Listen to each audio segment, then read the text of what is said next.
way above what you could ever want, and then get the thing you actually want. But it didn't really turn out that way because he said it so many goddamn times, people actually started to really want it. So yeah, that is very interesting. So Sean Hannity may have signaled a way out when he suggested on his program Thursday night the president resurrect the old Democratic notion of twinning the wall funding and protecting deportation young immigrants from deportation. I can't talk.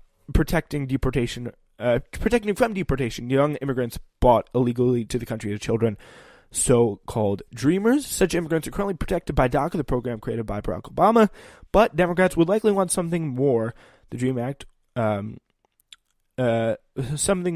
DREAM Act, which would protect young immigrants by statute and offer them a path to citizenship. So that's what we don't know.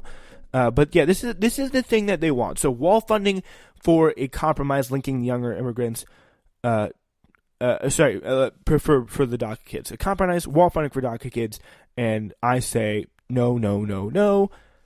What I would be fine with is 2.5 or less for the wall. That's something I'd be fine with. Like, that's a compromise. That's fair. It's fair. Fair is fair. And that's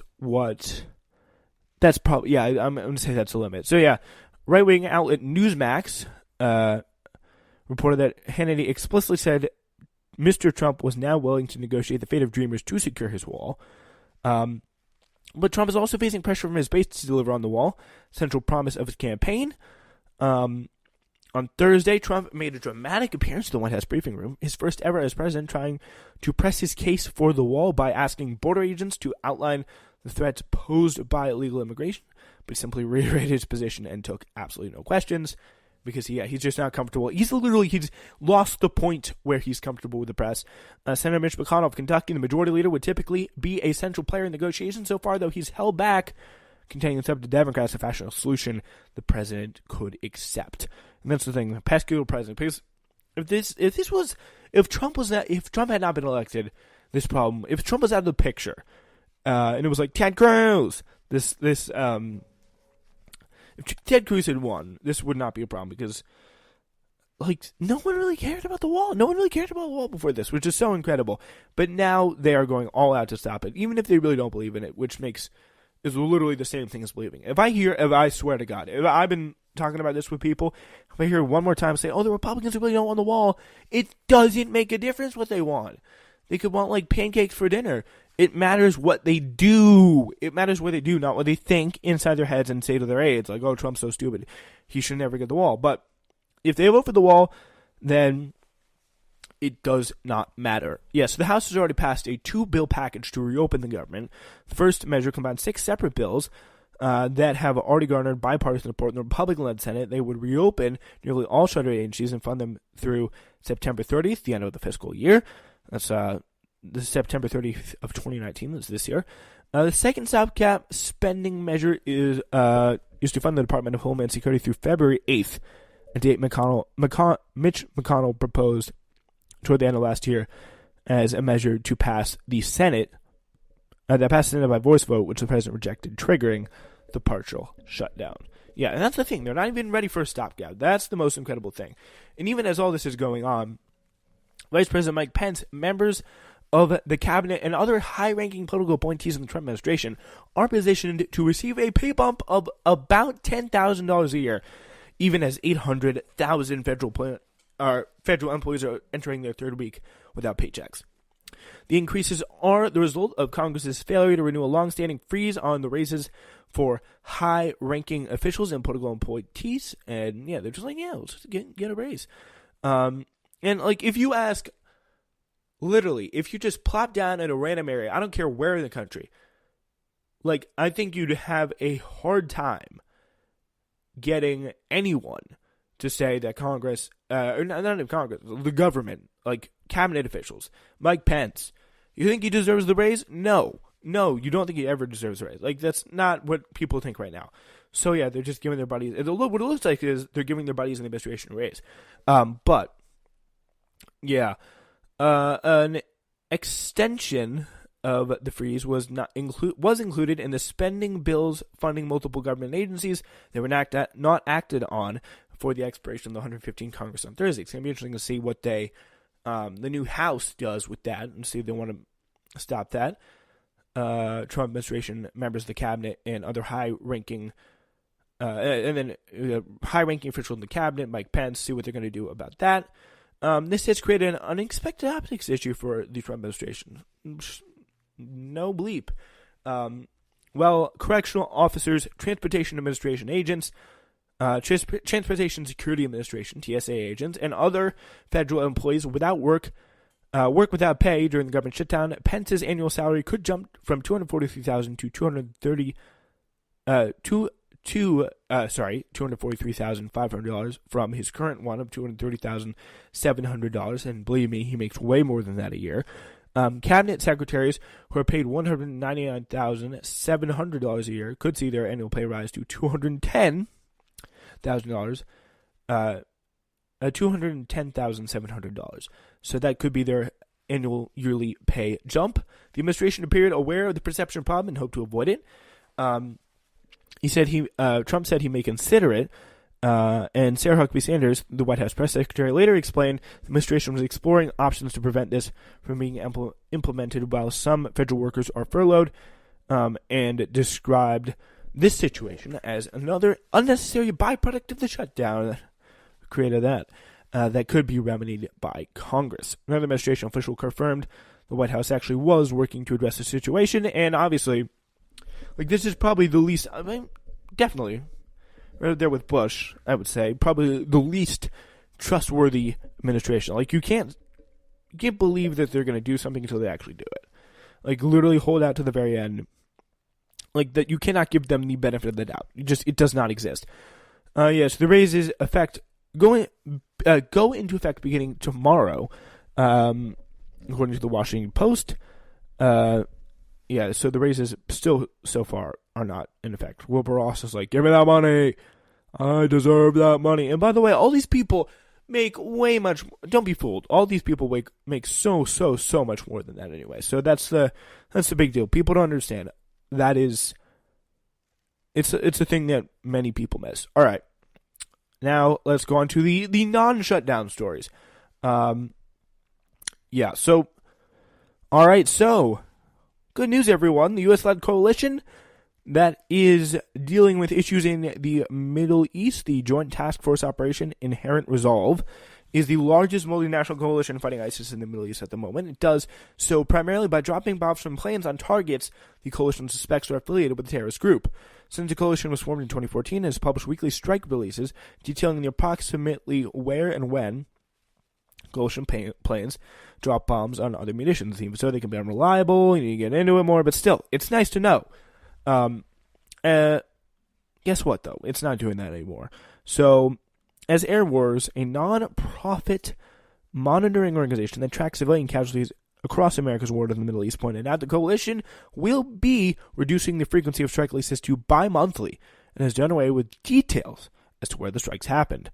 So despite the highest reported civilian toll since Raqqa, U.S.-led coalition slashes public transparency and accountability for its anti-ISIS strikes. Latest report abandons a 52-month record of stating when and where strikes occur in Iraq and Syria, a short-sighted decision, warns Air Wars. This is the tweet that they released, detailing it, so you can see. Little note, the continued degradation of ISIS leads to decreased kinetic activities against the terrorist organizations. We're not doing it that much. Okay. Well, if you're not doing that much, you won't have to do all the cyber. So what's the big deal? Why not just write a smaller but still detailed report if you're not doing all this kinetic activity?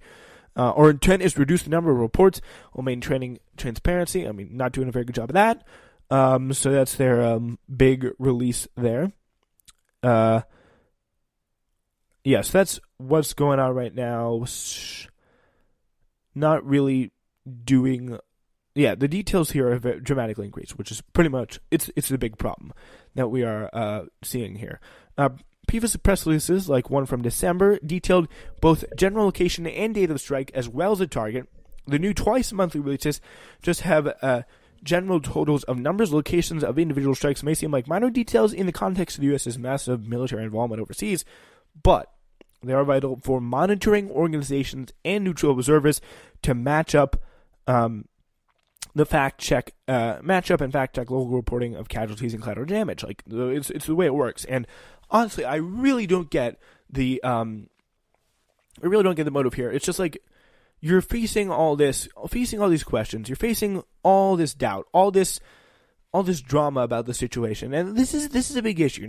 You're definitely not gonna see this on cable news. You're not gonna see this on the evening news, but you're gonna see it here, and you're gonna see it where I got this story from, which is Splinter.com. So shout out to them for doing the work on this and picking this up, because it's very important. Yeah. So. No, it's just not something that you're going to see. And now that we are bringing that to you, if you care who the U.S. is bombing, then if you care what we're doing to other countries overseas, not only because you're a moral person, but you realize that this could have effects against us, that could be ripple effects. For example, there's a very, very strong case to be made that U.S. military interactions in South America, Middle East, led to massive border crossings that we see. And then in the Middle East, it led to the formation of terror groups like ISIS that are hell-bent on destroying everything the United States stands for. And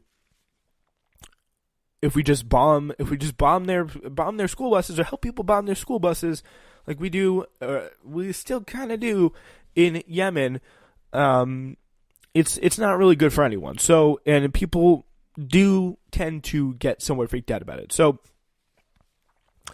yeah, the point I'm trying to make here is our U.S. military involvement has ripple effects. These equal and opposite.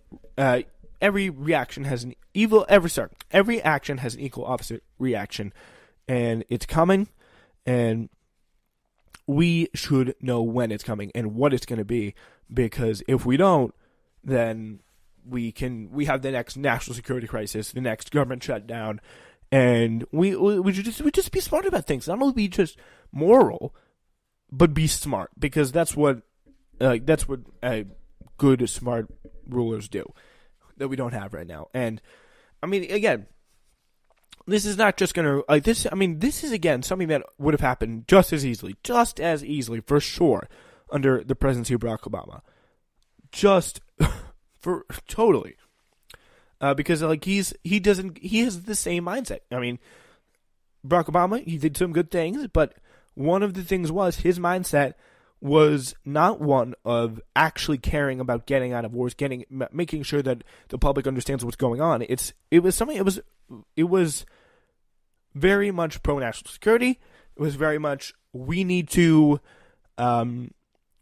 satisfy the military-industrial complex in this country, and we need to just keep bombing, keep going, is the mindset that he took into this. And you can't just have any old Democrat, especially for this situation. I'd say that in general, but especially in this situation, you can't just put Barack Obama and expect this to happen, because it would just, trust me when I say, this could have just as easily happened under Barack Obama, probably even more easily, because of Trump's, I don't know if you know, I don't even know if you guys realize this, I don't know if you heard, but the military-industrial complex not too happy with Donald Trump right now. And so are liberals, so are all these people, after Trump pulled out of Syria. So that's something that we talked about, that I did like, what he did there. So yeah, that's the whole shebang. That's it on that story. So we're gonna move on now to this crazy clip. Sarah Huckabee Sanders taking the White House wall fight to new heights, and it's getting crazy. So, White House Press Secretary Sarah Huckabee Sanders, a very different kind of jerk, really, than anyone else, led to a similar type of conclusion on Friday.